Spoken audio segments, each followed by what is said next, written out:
Semuanya, Assalamualaikum warahmatullahi wabarakatuh. Kembali lagi di channelnya tentang pendidikan, tutorial, dan data PD Official. Kali ini PD Official akan membahas mengenai Olimpiade Olahraga Siswa Nasional Jenjang SMK untuk alokasi tahun 2022.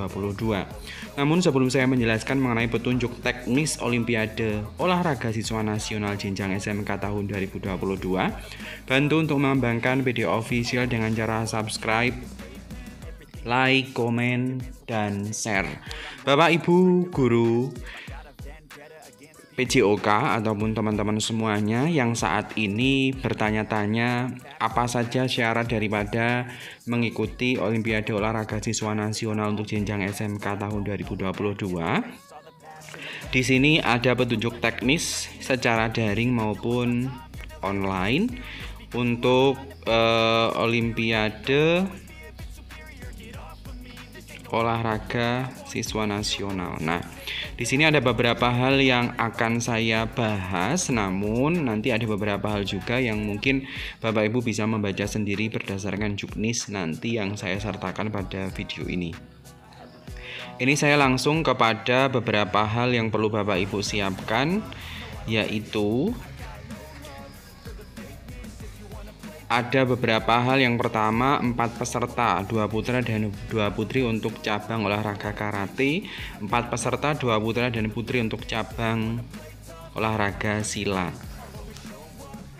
Ini untuk babak penyisihan, dan babak final itu nanti ada 2 peserta juara, putra dan putri cabang olahraga karate dan silat, dan 2 peserta juara untuk cabang olahraga karate dan silat. Artinya Bapak Ibu semuanya, jadi nanti ketika masuk babak penyisihan itu ada 4 peserta cabang olahraga karate, 4 peserta untuk cabang olahraga silat, dan nanti ketika babak final yang dipilih 2 peserta dari cabang karate dan silat, dan 2 peserta untuk cabang karate dan silat juga.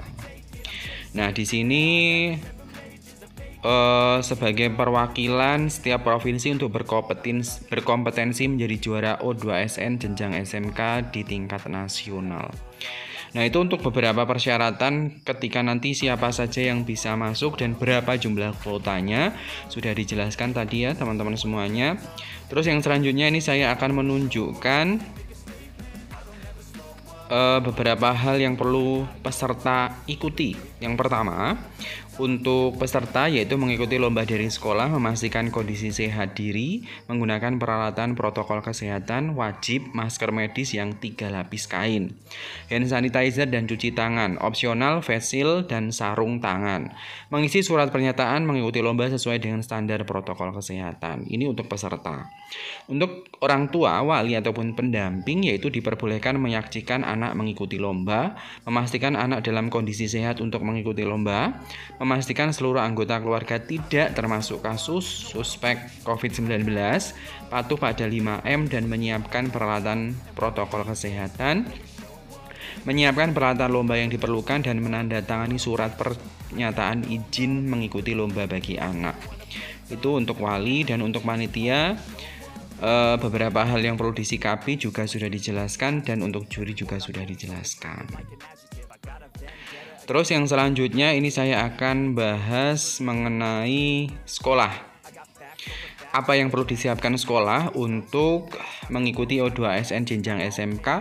Yang pertama, sekolah memastikan peserta memiliki akses internet, sarana dan prasarana lomba, menunjuk guru atau unsur lain dari sekolah sebagai pendamping atau pelatih, meminta persetujuan kepada orang tua peserta didik, memberikan arahan tentang ketentuan bidang lomba, memastikan peserta berhasil mendaftar sebagai peserta, mendampingi peserta didik dalam menyiapkan kegiatan tapping bukan live streaming atau pengambilan audio video, membantu peserta didik dalam mengunggah hasil rekaman berupa video, naskah, foto, dan dokumen. Itu hal yang perlu dilakukan oleh sekolah.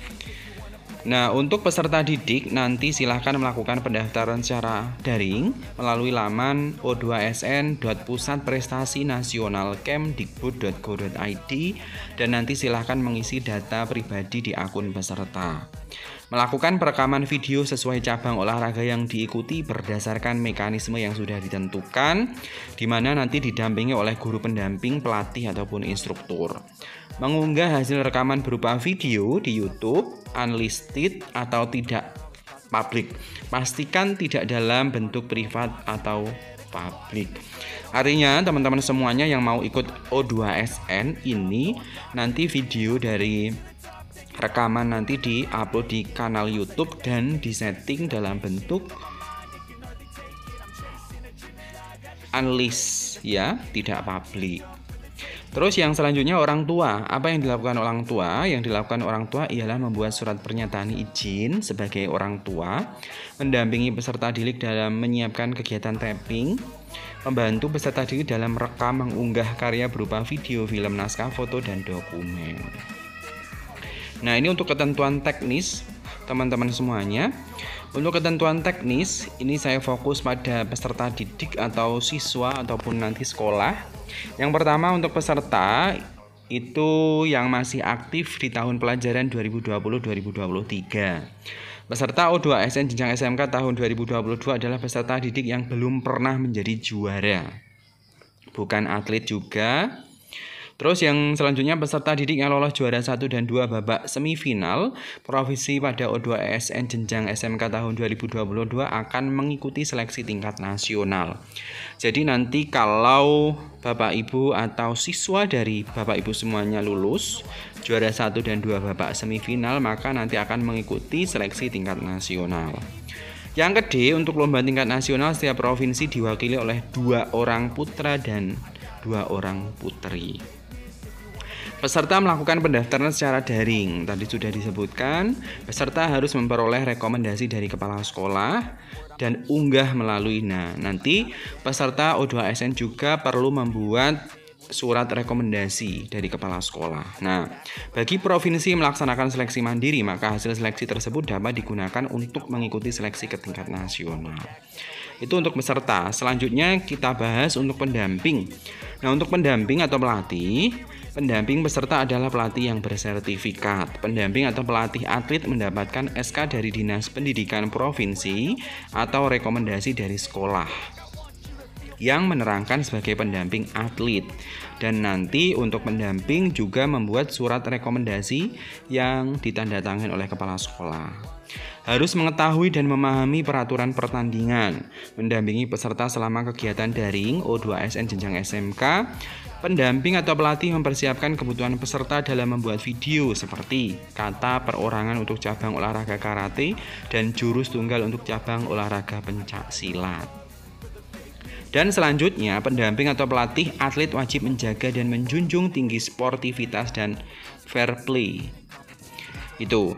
Untuk juri, Bapak Ibu bisa membacanya. Yang selanjutnya untuk teknisi, ini juga sudah ada. Di sini bidang lomba dan kategori yang dikompetisikan yaitu karate, kata perorangan putra, kata perorangan putri, pencak silat, jurus tunggal putra dan jurus tunggal putri. Di sini disebutkan untuk penghargaan, nanti yang juara 1 putra dan putri akan mendapatkan medali emas, piagam dan sertifikat. Juara 2 medali perak, piagam dan sertifikat. Juara 3 akan mendapatkan medali perunggu dan sertifikat. Total keseluruhan medali yaitu 2 medali emas, 2 medali perak dan 4 medali perunggu. Untuk wasit, juri, teknisi, dan pembimbing pelatih akan mendapatkan piagam dan sertifikat. Jadi seperti itu ya teman-teman semuanya. Ini akan saya tunjukkan mekanisme pelaksanaannya, yaitu nanti peserta melakukan pendaftaran. Terus selanjutnya mengisi biodata. Selanjutnya lengkapi biodata dari mulai pendamping, bidang yang diikuti dengan benar. Terus melengkapi berkas, mengunggah kartu tanda peserta, unduh kartu, klik menu unggah video. Artinya nanti ketika teman-teman melakukan pendaftaran itu diminta untuk mengunggah atau menyematkan link. Ya. Terus peserta nanti yang lolos tingkat nasional perlu melakukan tahapan seperti peserta tidak perlu mendaftar ulang, peserta wajib unggah video baru di menu unggah video tingkat nasional, jumlah unggahan 4 video untuk karate, 2 video untuk pencak silat. Peserta yang telah mengisi biodata pribadi dan pendamping, pastikan biodata sudah terisi dengan benar. Ini juga perlu teman-teman ketahui ya. Artinya nanti yang masuk ke babak nasional perlu mengunggah video baru. Terus untuk ketentuan pengunggahan video ini juga dijelaskan. Yang pertama yaitu video yang diunggah adalah hasil rekaman. Yang kedua, pengambilan gambar dilakukan dengan kamera statis menampilkan seluruh tubuh secara utuh. Format file video minimal kualitas HD dengan resolusi 720 pixel. Hasil rekaman tidak boleh direkayasa. Hasil rekaman audiovisual harus terdengar dengan jelas. Peserta wajib memperkenalkan diri secara lisan, yaitu nama, asal sekolah, kabupaten, kota, dan provinsi, jenis KTA, KATA, dan jurus tunggal baku yang akan dimainkan serta menunjukkan kartu tanda peserta yang telah diunduh. Nama file harus sesuai dengan ketentuan yang telah ditetapkan oleh cabang olahraga. Video diunggah dengan mengeklik pilihan unlist atau tidak publik pada menu visibilitas. Tautan, link video YouTube dimasukkan ke menu unggah video. Artinya seperti yang saya jelaskan tadi ya, Bapak Ibu dan teman-teman semuanya, unggah videonya pada saat pendaftaran dengan menyematkan linknya.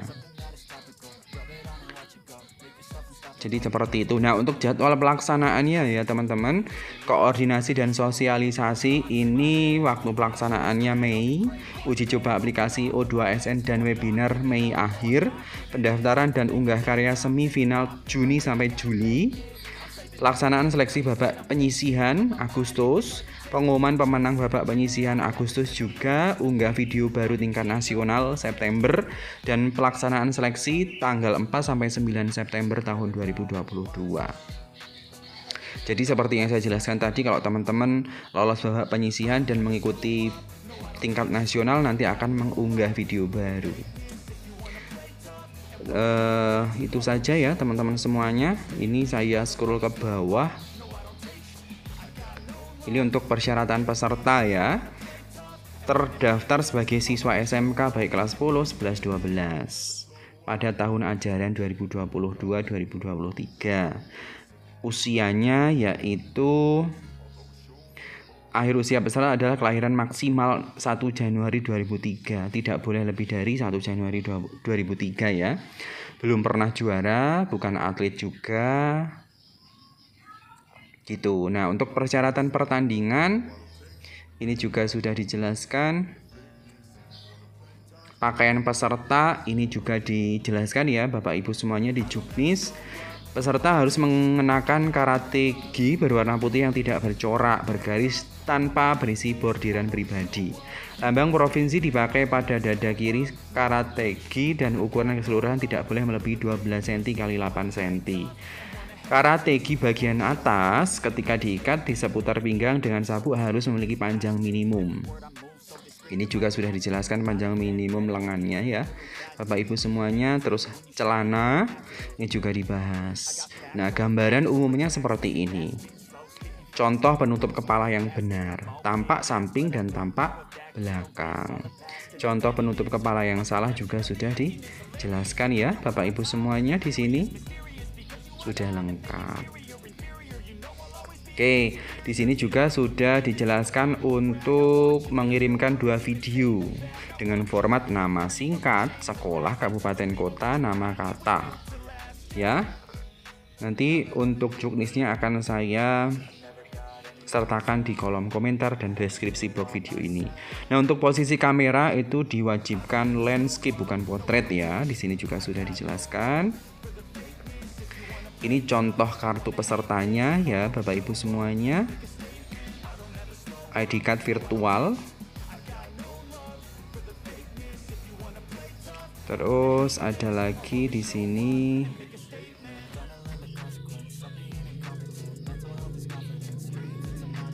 ketentuan untuk kata tingkat provinsi.